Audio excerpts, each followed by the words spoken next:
Hello दोस्तों, बहुत बहुत स्वागत है आप सभी का ब्रेकिंग टाइम्स में। और वक्त हो चला है दिन भर की बड़ी खबरों का, तो आइए एक नजर डालते हैं आज की बड़ी खबरों पर। अरुणाचल प्रदेश में एलएसी पर भारत और चीन सैनिकों के बीच झड़प के मुद्दे पर रक्षा मंत्री राजनाथ सिंह ने उच्च स्तरीय बैठक बुलाई, जिसमें सीडीएस समेत तीनों सेना प्रमुख शामिल रहे।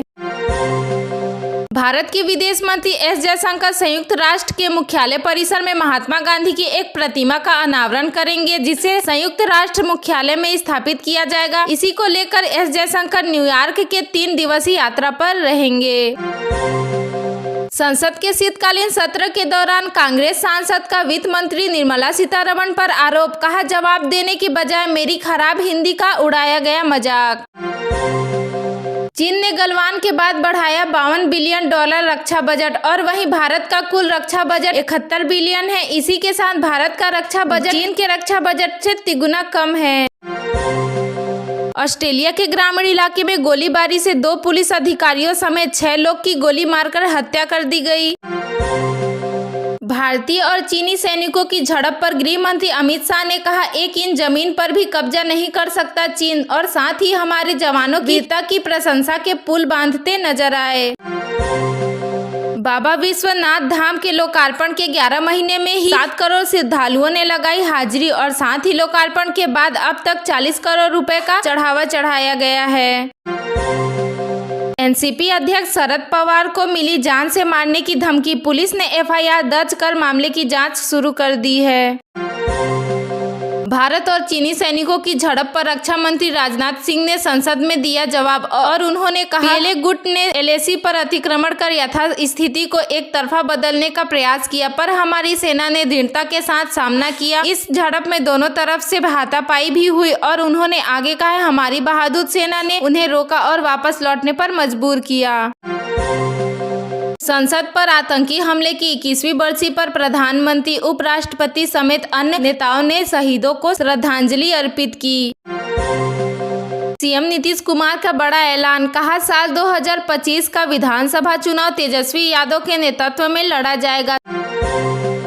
राज्य मंत्री नित्यानंद राय ने संसद में घुसपैठ का ब्यौरा प्रस्तुत करते हुए कहा, जम्मू कश्मीर से आर्टिकल 370 हटाने के बाद वहां आतंकवाद में कमी आई है। साथ ही घुसपैठ के मामले में 2019 की तुलना में करीब 72% तक की आई कमी।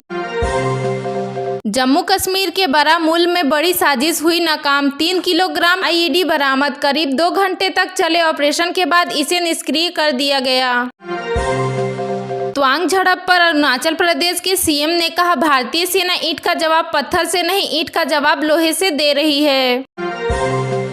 प्रधानमंत्री नरेंद्र मोदी के खिलाफ विवादित बयान पर कांग्रेस नेता राजा पटेरिया की जमानत खारिज कर दी गई है, और कोर्ट ने उन्हें जेल भेजने का आदेश दिया है। कोर्ट से बाहर निकलते वक्त पटेरिया ने कहा कि मैंने कुछ गलत नहीं कहा, यह विचारधारा की लड़ाई है। यूक्रेन के राष्ट्रपति जेलेंस्की ने ग्रुप ऑफ 7 के ऑनलाइन शिखर सम्मेलन में कहा कि यूक्रेन में शांति बहाल के लिए 3 चरणों का प्रस्ताव रखा गया है। संसद में भारत चीन विवाद पर अमित शाह ने कांग्रेस को आड़े हत्थे लेते हुए कहा कि पंडित नेहरू के चाइना प्रेम के चलते सुरक्षा परिषद में भारत की स्थायी सदस्यता की बलि चढ़ गई। एलन मस्क से छिन गया नंबर 1 का ताज, अब दुनिया के सबसे अमीर व्यक्ति बने। बर्नार्ड अर्नोल्ट दोनों की संपत्ति में महज $5.2 अरब का ही फासला है, और वहीं तीसरे नंबर पर अभी भी गौतम अडानी टिके हुए हैं।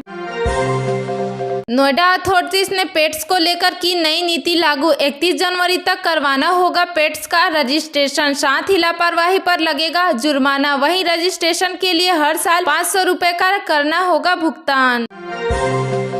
ईवी यात्रियों के लिए बड़ी खुशखबरी, राष्ट्रपति द्रौपदी मुर्मू आज एक ईवी यात्रा पोर्टल और मोबाइल एप्लीकेशन करेगी लॉन्च। इस एप्लीकेशन के जरिए यात्री सार्वजनिक ईवी चार्जर का पता लगा सकेंगे। आतंकी गतिविधि फैलाने वाले संघों पर सरकार का एक्शन, केंद्रीय गृह राज्य मंत्री नित्यानंद राय ने टीएमसी के सांसद गौसद राय को जवाब देते हुए कहा कि एफसीआरए 2010 के प्रावधान के उल्लंघन के कारण पिछले 3 साल में 1811 संगठनों के पंजीकरण रद्द किए गए। यूएनओ महासचिव एंटोनियो ने कहा कि संयुक्त राष्ट्र ने लैंगिक समानता हासिल करने की दिशा में उल्लेखनीय प्रगति देखी। प्रधानमंत्री नरेंद्र मोदी ने मंगलवार को श्री अरविंदो की 150वीं जयंती पर सभी देशवासियों को शुभकामनाएं दी और आध्यात्मिक नेता के सम्मान में एक विशेष सिक्का जारी किया। साथ ही कहा, श्री अरविंदो का जीवन एक भारत श्रेष्ठ भारत का प्रतिबिंब है। कांग्रेस विधायक के बिगड़े बोल। उन्होंने सीएम शिवराज सिंह चौहान पर विवादित टिप्पणी करते हुए कहा कि अगर आप मर्द के बच्चे हो तो कलेक्टर एसपी को सस्पेंड करो। 9 वर्ष की वजह से चीन में बढ़ सकता है कोरोना। चीनी विश्वविद्यालय ने दी छात्रों को घर से पढ़ाई करने की अनुमति।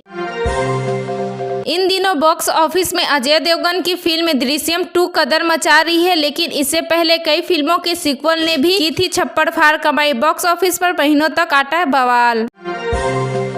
उत्तर प्रदेश के मुख्यमंत्री योगी आदित्यनाथ मंगलवार को मथुरा पहुंचे और प्रभुत्व जन सम्मेलन में 210 विकास परियोजना का शिलान्यास किए। साथ ही भगवान श्री कृष्ण की पूजा अर्चना कर प्रदेश की सुख समृद्धि की कामना की। मध्य प्रदेश में मंगलवार को शिवराज कैबिनेट की बैठक हुई, जिसमें कई अहम प्रस्तावों को मिली मंजूरी। इस बैठक में प्रदेश के कई मंत्रीगण रहे मौजूद। एमपी में आज से शुरू हो रही है Jio to 5G service. Mahakal लोक से सीएम शिवराज सिंह चौहान करेंगे शुभारंभ।